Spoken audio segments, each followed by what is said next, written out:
Hey, this is Jeff Nyquist with another interview with Jimmy from Brooklyn for the JR Nyquist .blog podcast. Jimmy, welcome to the show. Well, I'm glad to be back. We have so much to talk about. Yeah, I have a special pet peeve I want to kind of talk about, and it's, I've written about the threat from communism coming out of Russia and China, and of course, since the Cold War supposedly ended and Russia's not communist anymore, people say, you shouldn't use this word, communism. You don't want to use this word. It's the wrong word. People are going to get confused. They're going to be upset with you. They're not going to understand what you're talking about. And I have insisted, and people, I've had friends that tell me, you're just ruining yourself by talking about communism. And I try to explain to them, well, it is communism that we're dealing with. It's communism behind all this political correctness, this feminism, these protests for the Palestinians. It's the communists organizing it. It's the communists behind Putin in Russia. It's the Communist Party in China.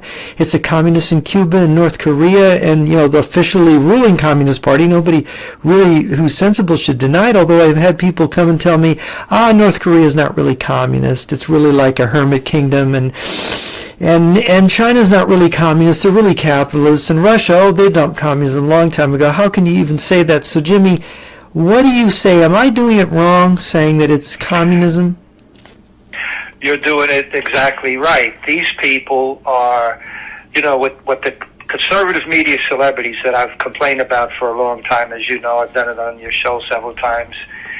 The conservatives ignore, deny, and then cover up. They ignore the activities of the communists.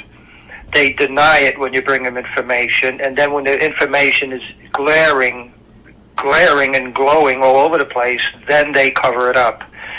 Because if they talk about communism, that would mean there's communism out there. Therefore, we didn't defeat communism. Therefore, they were wrong what they've been thinking about the last 30 years. So this shows you the success of the communist movement, that people who might not be communist might even be anti-communist.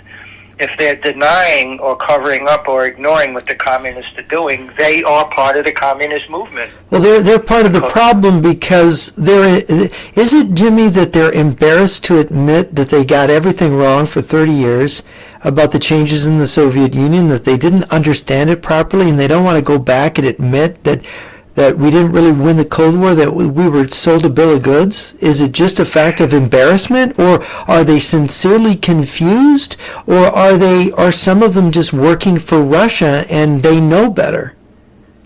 It's probably all of that.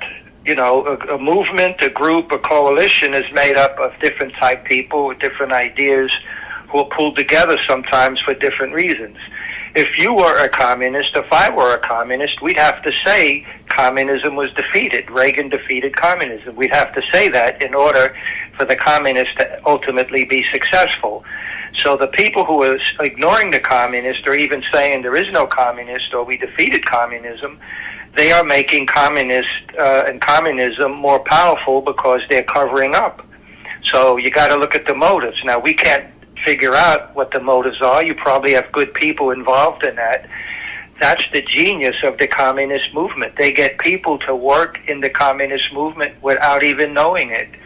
They're working. In other words, they're serving. They're inadvertently serving the communist interest because they're repeating a line given to them by communist agents of influence.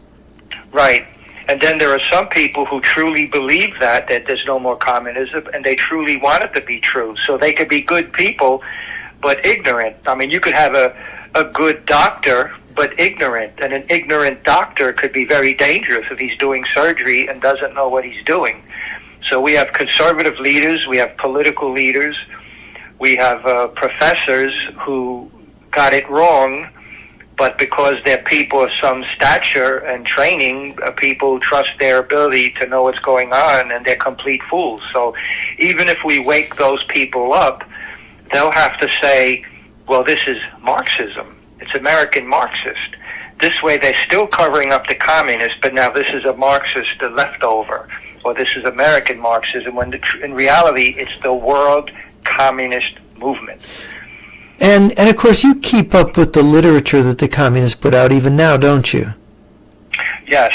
So they're pretty open about it. Yeah. So and of course, I've read a lot of the stuff they've been putting out, and I used to listen to KPFK radio in L.A., which was the communist radio station, and there were moments, where they would admit. I remember there was this one program saying, we have this delegation going to Moscow, and we got to understand. They were interviewing this guy. You got to understand that the communists are still there. Our friends in Moscow are still there. They're still supporting us. It still works the way it used to be. It's just that there's been some changes, stuff like that. I mean, have you run across that? Oh yes, the connections. I mean, the communists are so well trained, so experienced. They don't need constant meetings and constant each one telling the other what to do. Listen, if you or I were communist, we wouldn't need anybody to tell us what to do. We would know what to do.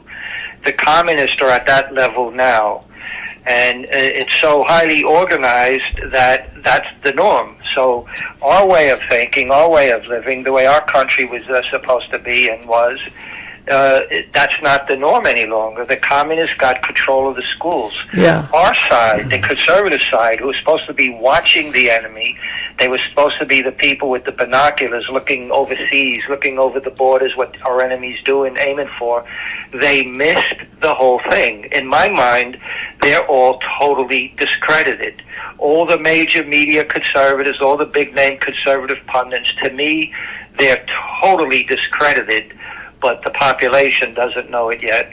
Yeah, it's interesting. When Anatoly Golitsyn in 1984, it was really a 1982 manuscript, he said that the next Soviet leader would be after Brezhnev, would be a Soviet Dubček.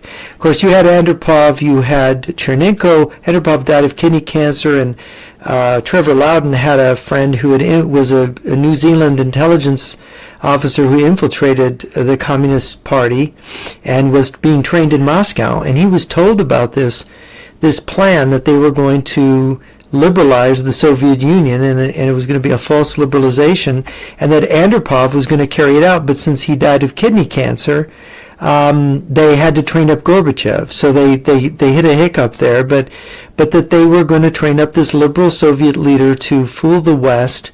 And of course, Golitsyn had warned about this, and his book was published in '84, his manuscript, and he had these 148 falsifiable predictions, 139 of which had come true by '94. And what's absolutely fascinating about it is when it was unfolding, and I read it and finally got it that this was going to happen. I understood in '87, wait a minute, they are changing. It's already started to come true, like Golitsyn said, and Jan Shana had part of the plan in his book, We Will Bury You. I thought, wait a minute, this lines up with Golitsyn. Wait a minute, these defectors don't even like each other, and there's these nuances of confirmation between them. And so I followed it, and what was interesting is when the Soviet Union was collapsing in the Eastern Bloc, you get things like Andrei Kudarescu, the Romanian defector, go into Romania after Ceausescu's death and found out that the order had come down from Moscow to overthrow Ceausescu, that there are all these Soviet journalists who poured into Romania before the overthrow happened to cover it. And then you have the thing that came out through Fighting Solidarity in the Polish courts that, like, Walensa was an agent of the secret police, the leader of Solidarity. Yeah, Bolek, codename Bolek. And then you had Vaclav Havel. You have Robert Bukhar's revelations in his documentary where he interviewed the STB agent, the lead STB agents who were involved in getting the order from Moscow to start the Velvet Revolution in Czechoslovakia. So it's like, wait a minute, there's all these confirmations of Golitsyn that communism didn't go away, and now we have the ultimate confirmation that Golitsyn had predicted that China and Russia would unite at the end of the long-range strategy, and now they're uniting. They would become militarily aggressive. They would be changing the balance of power. And so it's communism, stupid. I mean, isn't it a communism? And why do the conservatives rather get this wrong? Why can't they go there? Well, look, even Nixon, people think Nixon and Kissinger were great theoreticians and strategists. Nixon really had no clue. Now, I trust he was an anti-communist. After all, he embraced Whittaker Chambers and people who came forward and defected at the time. But being an anti-communist doesn't mean they understand communism. Right. I'm anti-cancer. Right. I'm anti-cancer, but I have no knowledge on cancer and how it works. I wasn't trained in it. So people could be anti-communist and just ignorant. So they're easy to defeat. So if you get somebody with a known anti-communist reputation and you fool him, he has an enormous negative impact on the mass population. Nixon built up the Soviets during détente. Now, détente used to be, in Lenin's writing, that was originally called peaceful coexistence. When you read the Soviet publications, peaceful coexistence is necessary for Soviet victory. So Nixon helped build up the Soviet threat, and then he helped build up the Chinese communist threat to counter the Soviet threat. That's like a doctor tells a person that they have lung cancer, and then the doctor says, I'm going to give you now brain cancer to counter the lung cancer. That's ridiculous, but that's what Nixon and Kissinger did. And now there's books coming out praising Nixon's genius. How could we think he was a genius when Russia and China now are united against us? So even when the results are in a ball game, at the end of the game, we know who won. You have 2 and I have 3. I won. Or a fight. He's knocked out and you're standing. You won. Somehow with this political propaganda warfare, the communist movement, even after the event, our side still doesn't know the results. Let me give you an example. John F. Kennedy is given credit for facing down the Soviets. The Soviets backed off Cuba, took their missiles out. The goal of the Soviets was to keep Cuba communist. So between the Soviets and JFK, the Soviets won. Cuba remained communist. But our side portrays it that they had nuclear missiles there, and Kennedy forced them to take it out. The goal was to keep Cuba communist. Therefore, the communists won that. This is what our side doesn't understand. The communists work in different ways. Even when they may lose a big objective, they win in a secondary way. It's absolutely amazing. There's really only one side fighting, and the side that's getting beat up, that's us, doesn't even know they're in a fight. Jimmy, here's the thing I run into. I read these academic experts on Marxism, and they will describe communism as an economic system that follows, things in Das Kapital. And from my experience and from the communists that I knew in the university, they didn't read Das Kapital. The idea of an economic system didn't interest them as much as the revolution interested them. They were interested in tearing down everything that existed and what they called the superstructure. They were going to redesign society from the ground up, and I, at some point, as my understanding of it, sort of magically the economic thing takes care of itself, but you have to have the revolution.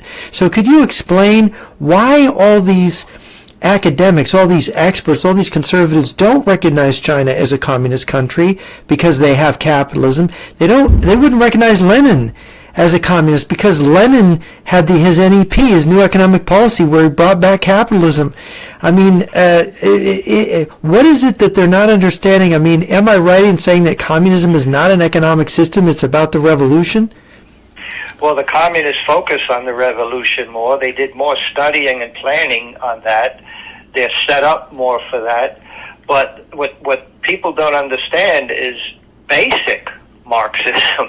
I mean, people writing books about Marxists, talking about American Marxism. Basic Marxism, they talk about stages of development. When societies were formed, eventually you had slavery. After slavery, it gets a little bit better. You have feudalism. After feudalism, you get to capitalism. Now, I guess might be 3 stages of capitalism. It's only after full capitalist development that you're supposed to go on to socialism, and then after a period of socialism, you go on to the utopia, which is communism. Right. China and most of the countries skipped capitalist development. So when China goes back to capitalism, that means they're going back to hardline Marx. And yet people like Kissinger push the idea that they're going democratic. In other words, I don't know if Kissinger was a communist or not, but he was very damaging to the country and to the world.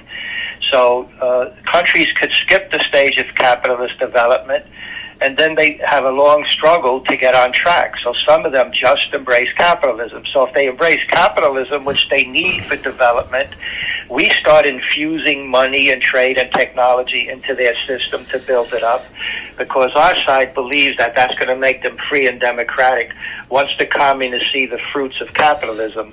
The communists know the fruits of capitalism. That's why they want capitalists to develop their country, and then when it's developed, they go on to socialism and communism. You know, it seems to me, Jimmy, that what this is what their teaching is. It seems to me, though, that in reality, what socialism is it's a barrack society. That once they get enough capitalism in their country to build up some wealth and industry, they turn that industry to making weapons and bombs, and they grab our technology and they try to make the revolution then.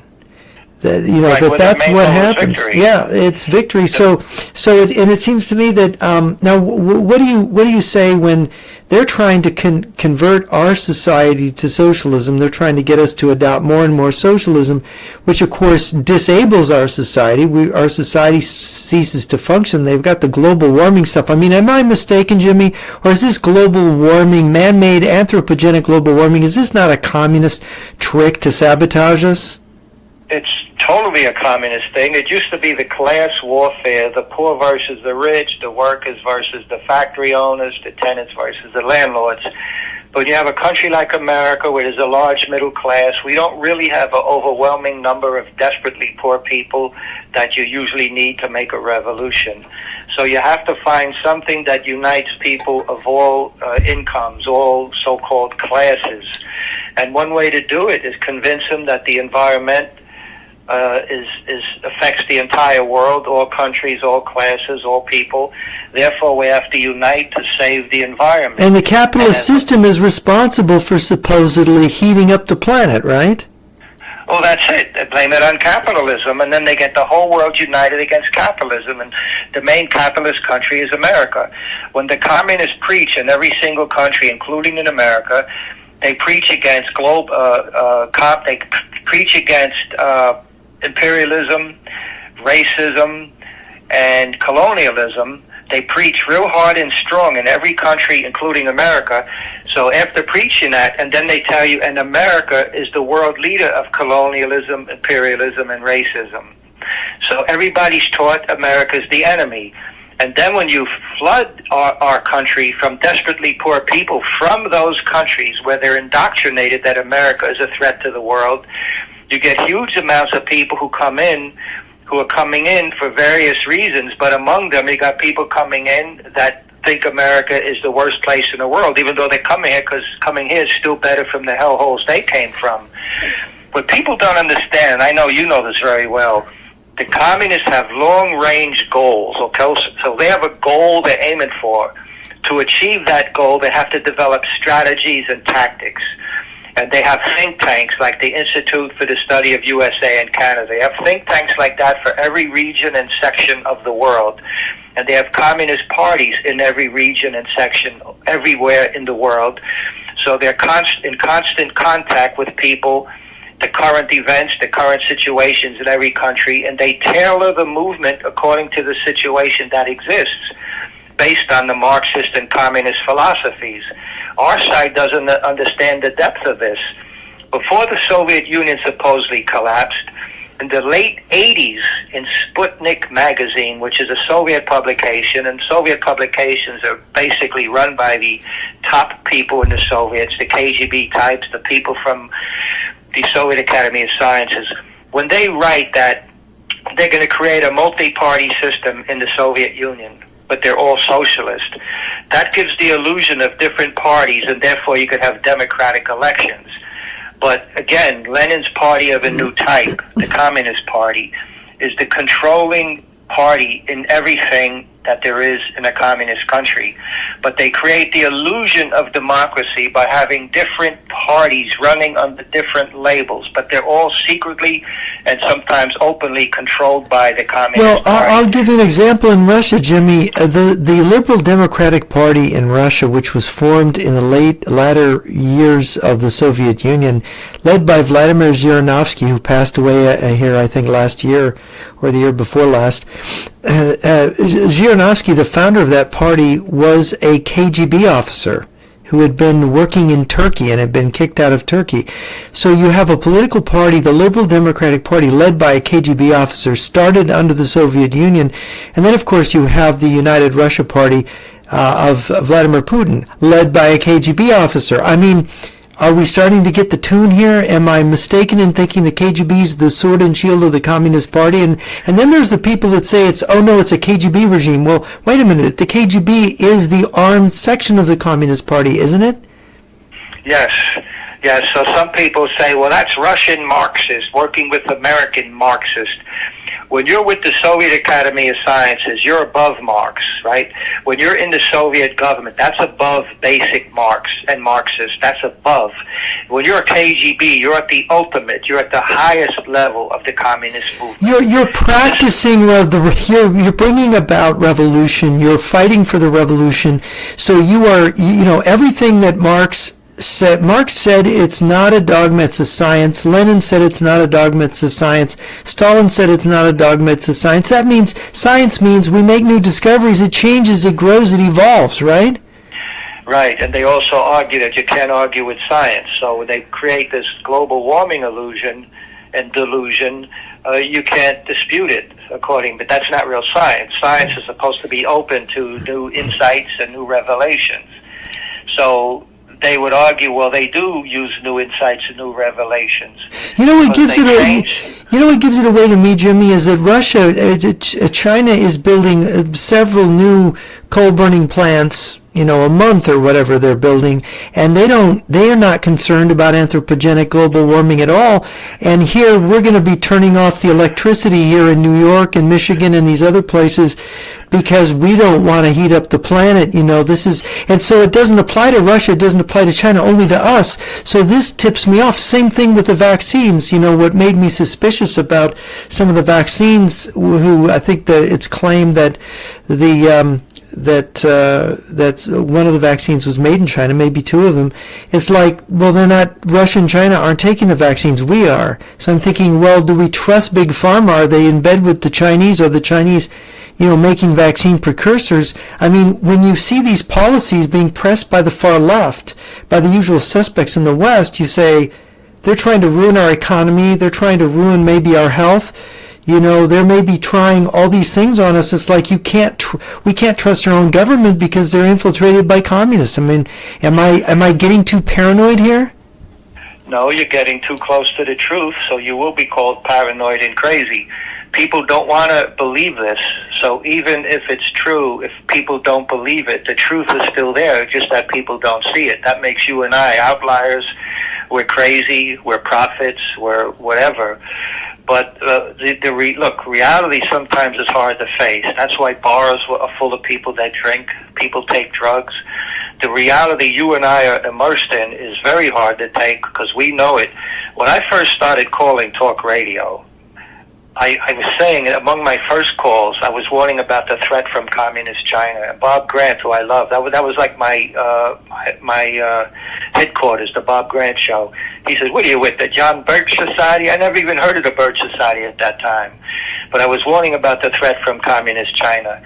It's the world communist movement. So the Chinese communists killing us with heroin, then killing us with fentanyl, then killing us with COVID, continuing the fentanyl, the COVID, their control of a lot of the internet. It's Sun Tzu again. Armed conflict is the most primitive form of warfare. 2,500 years ago, he wrote that. The Chinese, all communists around the world know about Sun Tzu. We could be destroyed just with the virus. We could be destroyed just by the drugs.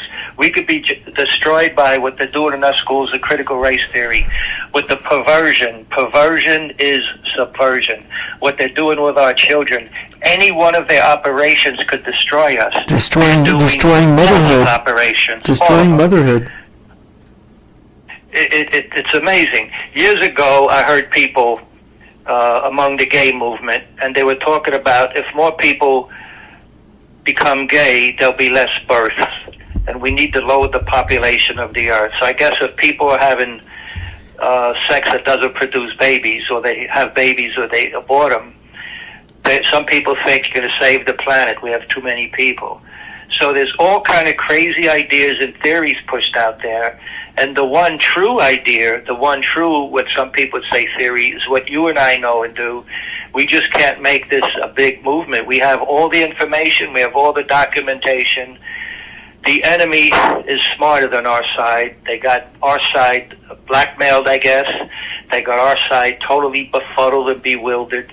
I hear the talk radio shows. I can't believe the stupidity. Why would anybody interview Newt Gingrich? I would interview Newt Gingrich. I'd ask him, how did you miss the last 30 years? I would say, did you know the Soviet publications before they supposedly collapsed were writing about having a multi-party system all controlled by the communists? That they write about the new economic policy of Lenin, and they also write about the Operation Trust. Why would Soviet publications, starting in the early to mid-'80s, remind their readers of the Operation Trust? They're reminding them of a previous fake collapse they did that was highly successful. It fooled the entire world. And that was in the 1920s. And the guy who engineered that was Felix Dzerzhinsky, the guy who founded what we know as the KGB. Felix Dzerzhinsky's birthday is 9/11. I believe in honor of Felix Dzerzhinsky, the attack on the Trade Center and the attack on the Pentagon and the attempted attack on the White House, that was a communist operation working among radical Islam in honor of Felix Dzerzhinsky. I believe that's why it was 9/11. Just like Earth Day, April 22nd, is Lenin's birthday. The communists have their gods, they have their heroes, they have their holidays. Their holy days would be like Lenin's birthday.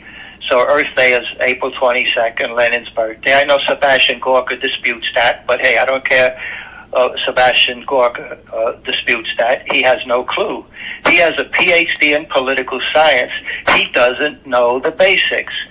So I'm explaining Enviro-Leninism, Afro-Leninism, Homo-Leninism, Islamo-Leninism, Judah-Leninism, Christo-Leninism.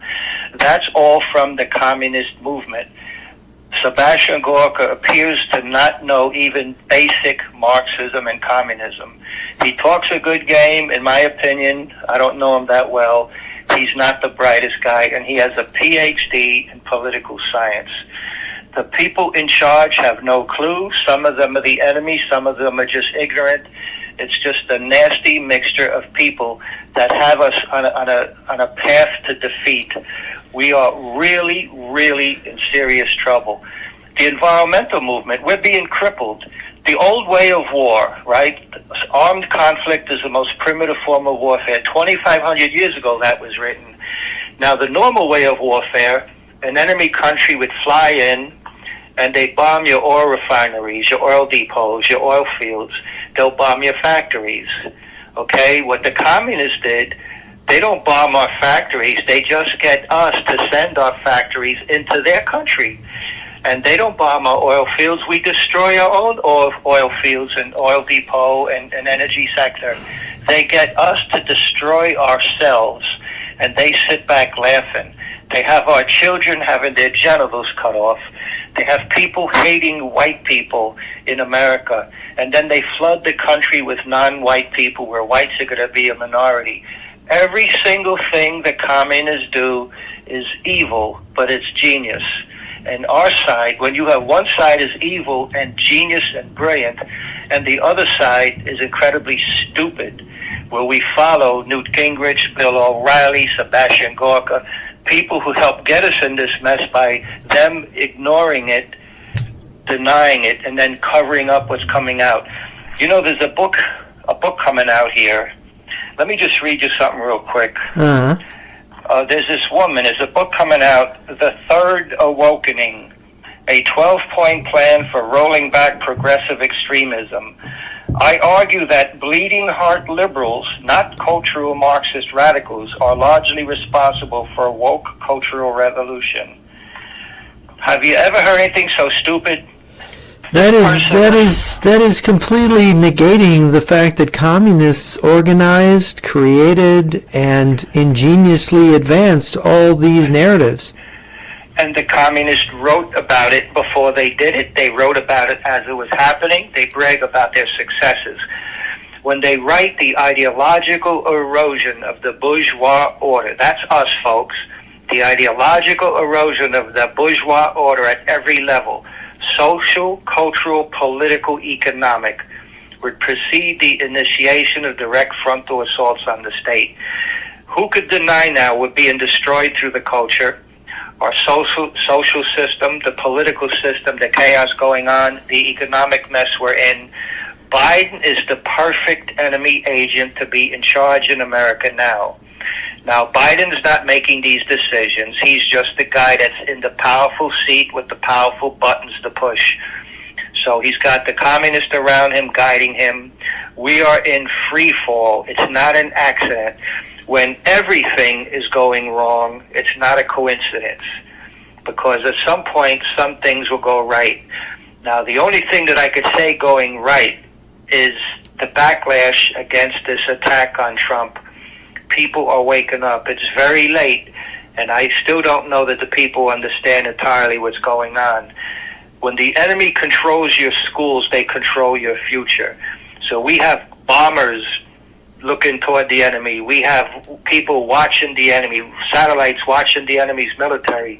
As we're looking overseas for the enemy within is defeating us. And the enemy within is not separate from the enemy on the outside. It's the same enemy. Same enemy. It's the World Communist Movement. They write about it. They brag about it. They remind their readers beforehand about that the other collapses the Soviets did. They did several collapses. They did several fake liberalizations. Every time there was a new Soviet leader, what did our media say? Whoa, he's a good guy. Yes, he drinks bourbon. Yes, he listens to jazz. In other words, he's not listening to the ballet. He's not listening to Russian opera. He's a westernizer. Like, oh, this guy, Joe Schmo, he throws a frisbee. Yes, I hear he's a Yankee fan. They'll make somebody look like a good guy we could deal with. Every time every leader comes in, it doesn't matter that they were mass murderers in the past, they get like a new leader. Everything's a break with the past. Now we have a party, the Democrat Party. The Soviet-trained agent, Gus Hall, head of the American Communist Party, in writing in several ways, he said the best way to help the cause of communism is through the liberal wing of a Democratic Party.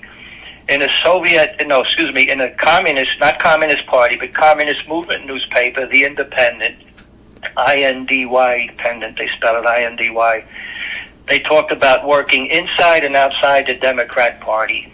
And this is what they're doing. Now, they have people among the Republicans, too. They want to take power without armed revolution, because when the communists were openly writing about and calling for armed revolution, the American government was able to outlaw the Communist Party. So the communists quit writing about armed revolution, and they portray the Communist Party as just a regular political party. Therefore, it could operate openly and without any real resistance. And in the past, I was passing a lot of information to the FBI, and I told them about a police captain in New York, Dewey Fong, a Chinese cop, New York City policeman, and he was hanging around in a circle of Chinese communists.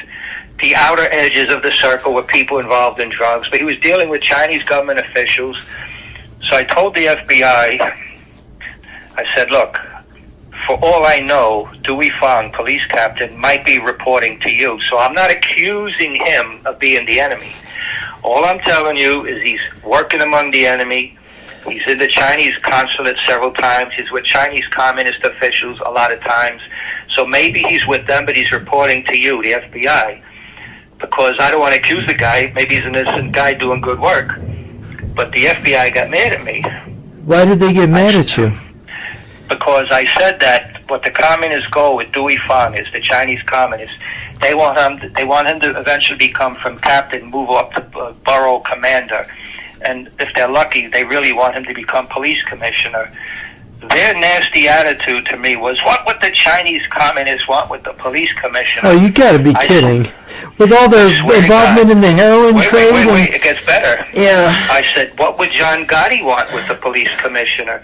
I said, do you realize the police commissioner would know if there's going to be any drug raids or drug investigations? The Chinese communists want to know how to handle that because they're heavily involved in the heroin and stuff coming in here. Yeah. And they said a communist could be a good police commissioner. What year was that, Jimmy?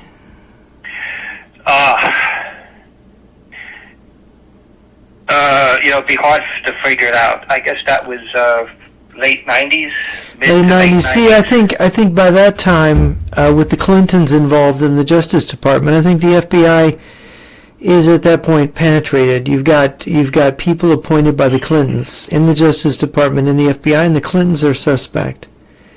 Yeah, now before that, when I was first talking to them, they were anti-communist. Yeah. So that was a change. Now, I had given them information. I put them in touch with people, that information. A Chinese communist spy was trying to work on a friend of mine who was involved in designing modern aircraft. Uh-huh. And so I had information from him, and I passed it, and then they interviewed him. A Polish friend of mine bumped into somebody in New York that he knew was a Soviet intelligence agent from Poland. I had that guy interviewed. So I passed them information, Polish, Cuban, Chinese, and a few other things. A couple of my Cuban friends got beat up at the New School, which is a radical left-wing thing in the Greenwich Village area. It's a school. And the Cuban ambassador or somebody like that was coming to speak.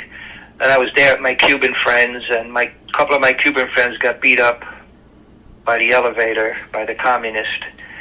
And they identified, they looked through some pictures. I don't know how much, I don't want to get in any trouble here, but so I had a good reputation with them. Mm-hmm. There was one particular guy I used to have long conversations with, after hours. I mean, like over 2 hours, I'm talking on the phone with one of the top guys at one of the divisions. When you talk to them, it's interesting. They almost never do you get any information from them. You could realize after talking that you learned nothing from them, but you gave them a lot of stuff. They're very careful. They are careful. Yes, I agree. And they also, you got to know when you're talking to them, they're sizing you up, checking you out. But I think I should have passed with flying colors, because I gave them information, I gave them insight. I explained about the trust and all that stuff. They never heard of it, but they were interested. In fact, one guy told me if I wrote a book, he could have me come speak to them. But I have to have, other than calling Bob Grant, I have to have some sort of credential. Mm-hmm. Something to that he could bring to the higher-ups to make the case that I should be. I mean, what I've done, what I've exposed, that should be my credentials. I mean, after all, Sebastian Gorka has a PhD in political science. He never broke a story. He never exposed anything major. He's never achieved anything other than working in high-level positions. Where you and I, we're exposing enemy operations. I gave insight. I photocopied stuff. Anybody reading the Soviet publication should have known something big was coming. Because why would they remind people of the first successful fake collapse they did? I've got, right after the changes in the Soviet Union, in major American bookstores, an American communist publisher published Lenin's Final Fight, and it's all about Lenin's speeches during NEP and how he organized NEP, the New Economic Policy, which was a return to capitalism, a collapsing of communism. And of course, they were explaining in that book that, this is a necessary stage, one step forward, two steps back, like Lenin's speech. And they were doing it again in the 1990s, all across the board. And in Gorbachev's era, the stuff is amazing. Look, I've got some stuff I'm going to be sending you and Trevor Loudon. It's original stuff, Soviet publications, a couple of things from the American Communist Party, but the Soviet stuff is interesting during the Gorbachev era. When they talk about getting on the road, the Leninist road, now, in that same years when they're saying that, they're reminding you what the Leninist road was. It was the new economic policy, it was Operation Trust.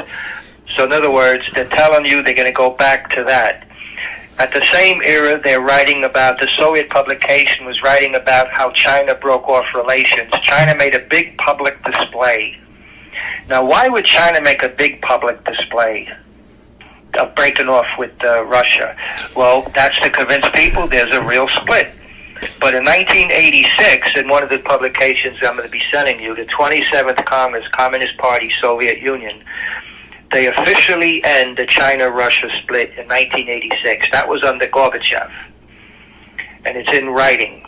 And they also talked about the changing working class in America. Everything they do is geared toward victory. What better way to have victory, fake a collapse? That will unleash the socialist forces. Nobody would see this as a dangerous threat that it is, because they figure there's no Soviet threat. This is internal Marxist. This is not a big deal. And yet, Jimmy, so many of our conservatives say, well, Reagan won the Cold War, and we don't have to worry anymore. There's not going to be a threat of a nuclear war anymore, and we don't have to worry about our country being subverted, and we don't have to really, be McCarthyites. We shouldn't do that. Listen, McCarthy, this is I get really annoyed at this. I'm hearing more people now complain about J. Edgar Hoover. They're complaining that he was the early deep state, that he was doing illegal things. J. Edgar Hoover was trying to save us from the situation we're in now. J. Edgar Hoover and Joe McCarthy were trying to prevent the danger we're in now. And now that left has our good people denouncing J. Edgar Hoover and Joe McCarthy. This is incredible. Yeah, I'm hearing that from the right. I'm hearing people on the right and people in the center denouncing Hoover. That's it, because they have no clue, and this is the communist propaganda. There's an article here by a guy named David Hoffman. He's a Jewish guy, and he's writing an article, Israel Under Attack. This was an editorial recently, a Nazi-like blacklist of Zionists. And he's writing correctly how the Jewish people, because of anti-Semitism and anti-Israeli sentiment, that on college campuses and throughout our society, there's a lot of anti-Jewish sentiment. But listen how he begins the article here. Shows you these people have no clue.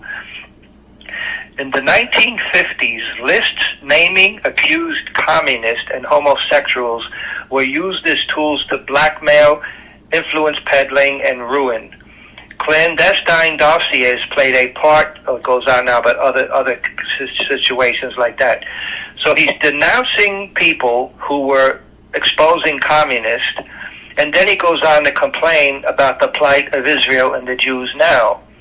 This guy has no clue. Well, Jimmy, we tried to stop back then are the beginning of the movement now that's attacking Israel and Jews in America. And by the way, Jimmy, going back to your thing about birthdays, the day that Hamas did that brutal attack and killed more than 1,000 Israelis, that was Putin's birthday, October 7th. Oh, what a coincidence. Isn't that interesting? It was like they were giving him a birthday gift, right? Yes, and here's another thing to think about. When the terrorists did the atrocities in Israel, they filmed it. Then they sent it out to the world. The terrorists wanted a huge response. They got the huge response. So it's not the action, it's the reaction. Here you got, it's not the action, it's the reaction, and then it's the reaction to the reaction. This is a snowballing effect. So the communist-inspired and guided terrorists attack Israel and purposely went out of their way to do the worst atrocities you could do, and they filmed it and sent it to the media. They wanted a huge response, because when you have a war, then you're able to build a peace movement when there's a war. And there was something else to this, Jimmy. There was a flip in the media, and I saw it. It was on Laura Ingraham. It was on Fox News with with the various hosts there, it was like, well, we don't need to support Ukraine anymore because we have a real problem. We have to defend Israel. And so the government said, well, these artillery shells that we've reserved for Israel, we've been using this stockpile to help Ukraine. We're going to stop this now. So that was back in October. So Ukraine got cut off back then of these artillery shells, and now the Ukrainian front is almost collapsing, waiting day by day as the supplies now just barely trickle in, while the whole MAGA movement was being pushed to say, forget about Ukraine, we've got to care about Israel. I mean, isn't that funny the way that attack helped Putin? Listen, when the Soviets do something, it has more than one effect. Everything they do, they think out. It's like our side doesn't have this. When our side wants to do something, they should have input from people like you, me, Trevor Loudon, Bill Jasper, because we could come with different scenarios, we could see different results. Our side doesn't have deep thinking like that. We just think everything is as what it seems. The communists work on different levels. Now look what they did. They got people now, they got Americans in the street yelling, death to Israel, death to America. They're showing and building a big radical movement. So they're building a big radical movement in America. At the same time, they're talking about how to stop a coup d'etat. If Trump wins the election coming up, they're going to claim this was a coup d'etat, this was a fascist takeover in America. And they're going to have people already experienced with rioting and violence calling for the death of America. So we had the Floyd riots. Now, the people who rioted, that was already organized and set to come out if Trump tries to steal the election. When Floyd died, allegedly, supposedly by a cop, that brought out the crowd, but that crowd was already pre-arranged, pre-organized. The strategy, tactics, and networking was already done. And now they have a more militant, more violent. So the next time we have that type of riot, how many of the 15 or whatever million illegal aliens came in, how many of them are going to join in to break in stores and get a free TV? But there'll be assassins, suicide bombers, hit squads, snipers involved from the 15 or so million that came in the last couple of years. The enemy is building on every level. They have the ability to do power blackouts. There was an editorial in the New York Post a few days ago. New York City is highly vulnerable. We closed down 3 Mile Island, the nuclear plants. We are now very vulnerable. It's written in that editorial that if we get like 5 to 10 days of extreme heat, and that could happen because every so often it happens, where it's, I forget if they said 95 degrees and above, but some number like that, for 5 to 10 days in a row, we could have a major power blackout. We don't have the energy sector that we did years ago to provide the energy we need. Now that's not counting, there's been small transformers and power plants where somebody was shooting. Now, if you know the engineering, you know the science, or somebody who knows it could teach somebody, if you want to knock out this power plant, a couple of bullets right here could knock out this plant. You know, so all of these things, they had test runs throughout the years. So theoretically, they could knock out power plants. You have the electromagnetic pulse weapon that could knock out all electronics all across America. You've got cyber attacks that could knock it out? Race attacks, warfare, more viruses, more vaccines that are deadly, riots. North Korea invades South Korea, China invades Taiwan, Japan. It could be one fell. Remember what the communists did in Vietnam?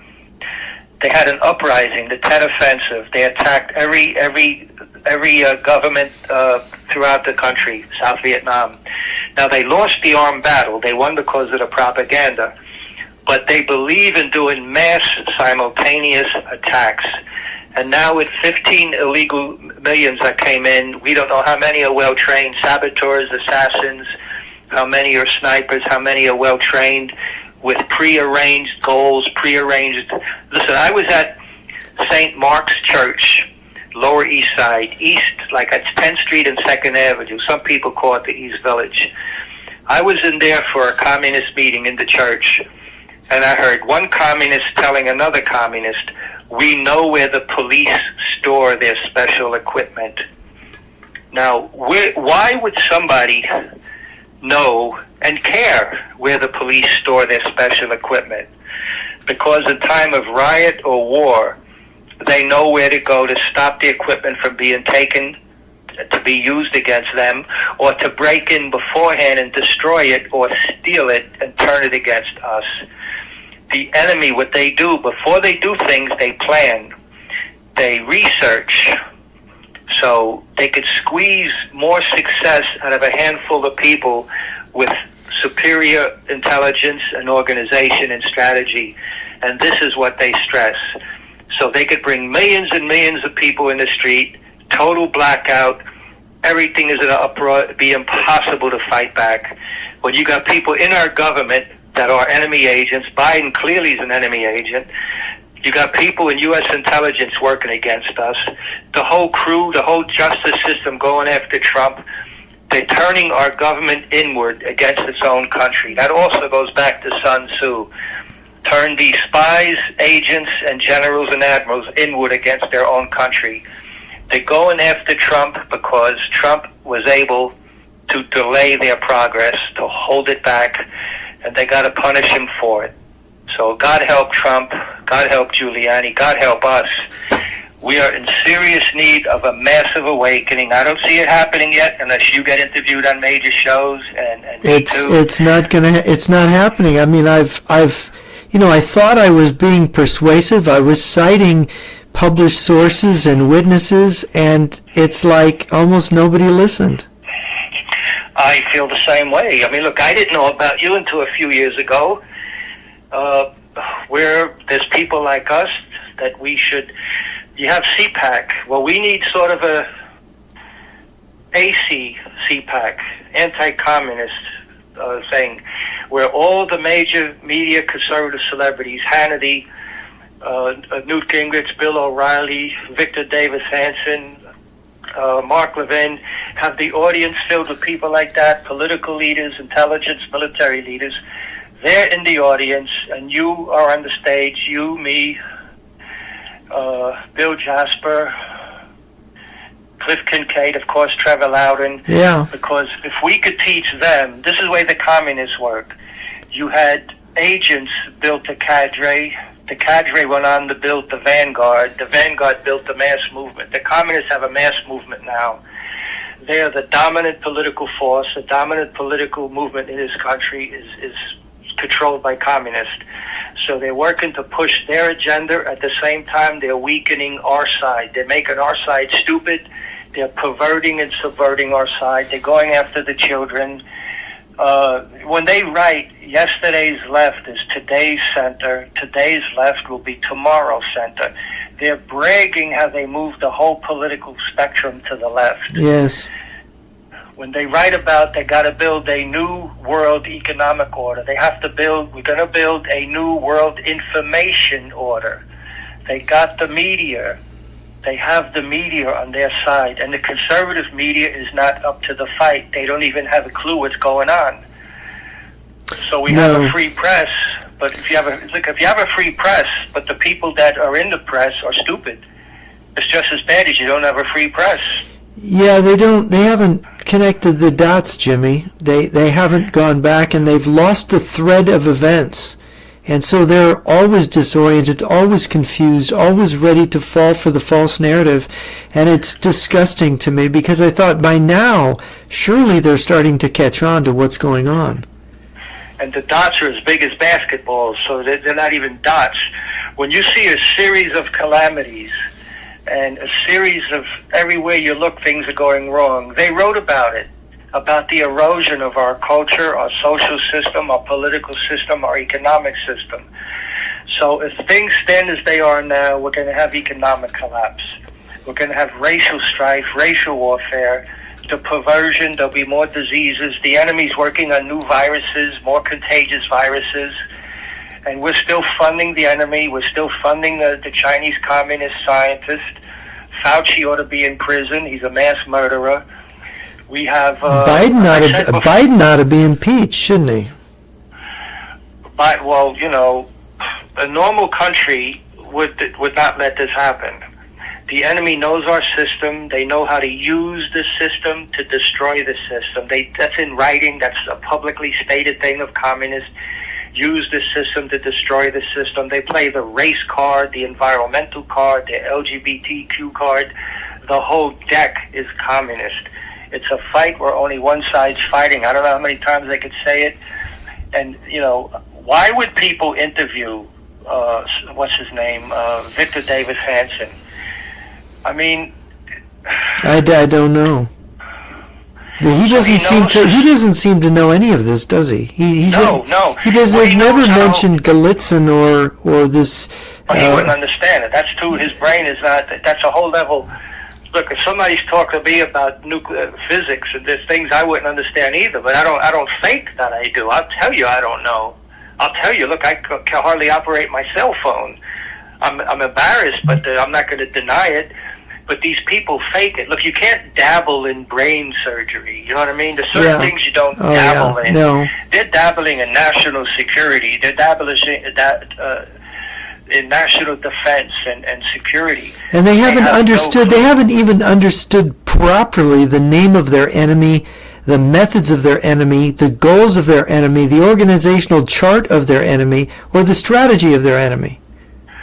And yet the enemy has it all in writing. They just don't pay attention. No. Now, I was in the past That's right. sending it out to these people. I was making copies of tapes I secretly recorded. I didn't have the equipment at that time. There wasn't this type of equipment. Project Veritas, he's lucky. If I was able to reach him, I know where he should go to dig up information. He does a good job, but there are better things to do. Because at some of these communist meetings, they lay it all out. Our government knew, and there were FBI agents that were annoyed, and they became whistleblowers because they knew of enemy agents, terrorists in America. And the Biden and Obama administration held back the FBI from arresting known terrorists in America because they don't want to upset relations with Iran. Why are we worried about relations with a country that's trying to kill us? Like China, we worry about hurting China's feelings. They're killing us with the fentanyl, with the heroin before that, and then the virus. Now, China is not the enemy because they're Chinese. They're the enemy because they're communist. Russia's not our enemy because they're Russian. They're our enemy because it's the world communist movement. We're not at war with Islam. We're at war with the Soviet hand that's in the Muslim glove. Now, people say, but the Muslims are always at war, always fighting. But now they're looking to destroy the West. It's the Soviet hand in the Muslim glove. 37 years ago, I started talking about it. Mark Levin's joining in now. Mark Levin says that Mark Levin, is the tip of the spear warning about the Muslim radical left connection. When I started on the radio 37 years ago, and among that was the Muslim threat, Soviet Muslim threat, the threat from communist China, the drug offensive. But since then, I've got a lot of documentation. Again, I want you to know, and your listeners, I'm going to be sending you, Jeff, and also Trevor Loudon, a couple of Soviet publications and a couple of American communist publications. When you read this communist writing about racism in America, they liken it to what's going on in Africa. What they're trying to do is build a movement in America to have impacts on foreign countries, because they write about how the Jews in America have an influence in the Middle East because the Jews in America, most of them support Israel. So the communists figured out if they could get people here from Africa and Latin America, they could build them as lobbyists to help support the revolutions in Africa and Latin America. And they work at it, see? And when only one side's fighting, who's going to win? The side who's fighting. Yeah. So when the enemy makes mistakes, our side doesn't know how to exploit it. No, they don't. No, you're very right, Jimmy. And now we're coming to the end of our time together. This has been really good, Jimmy. And I think those who are listening, if they followed all along, they've learned a lot and they've seen how this all fits together. And if they look at, this is my challenge to everybody, and I've said this to people whose minds I've changed, read the newspapers with the understandings that Jimmy just gave you. Read the stories carefully. See if you can't see there's an underlying pattern here where what's really going on is it's, like you say, Jimmy, environmental Leninism, feminist Leninism, homo-Leninism, Islam-Leninism, Jew-Leninism, Christo-Leninism. Yeah, Leninism has insinuated itself into all these things connected to the mainstream, and they're pouring it and they're twisting everybody's perceptions. It's perceptions management, they call it in the Soviet strategists call it, and they're managing our perceptions so that our very way we see things has been twisted, so we put everything together wrong. Let me just two good examples of that. Two very successful examples. January 6th, the communists, the enemy agents among the group, that was discredit from within. It discredited MAGA. Before that, the Oklahoma City bombing, I would say that was the same thing there, discredit the so-called conservatives. McVeigh was not a conservative at that point. At that point, he lost his mind. He was the bomber. Before that, he was probably a loyal American conservative. He was in the military. Something changed, but when you become angry, the left will work with you to promote your anger and guide you to do something that's going to actually hurt the cause you support. Yeah, the communists, by the way, they specialize in recruiting alienated people. That's what they specialize in. That's it. They have people say communism doesn't work. They don't know human nature. That's only on the economy, because people have to be driven by self-interest. And I could be particularly not too good a person, but if I find a way to make money by making some product cheaper, to find a vaccine that cures AIDS, my drive for money and wealth could make me develop good things. So human nature, you need that. But the communists know human nature. They know how to exploit it. They're getting people to destroy our energy sector under the guise of saving the planet. Mm-hmm. They have books showing pictures, how to, with every degenerate sexual perversion on the children. When parents rise up and don't want those books in the school, they call us book burners, like we're Nazis. Yeah. Everything they're doing makes sense from their point of view. Our side just doesn't understand that. Now, I'm not saying that what they're doing is right. I'm just saying at the communist point of view, everything they're doing is perfect for them. Yeah. And our side is too stupid. When one side is winning on every level, you have to figure the fix is in. There's something wrong here. Yeah, that's a good point. And we see them winning on issue after issue, and with some exceptions. But anyway, Jimmy, I want to thank you for joining us. We've done more than an hour, and I want to thank the listeners for listening in. This has been the JRNyquist.blog podcast with Jeff Nyquist and my guest, Jimmy from Brooklyn. Thank you. Spread the word, everybody. Spread the word. Spread the word, yes.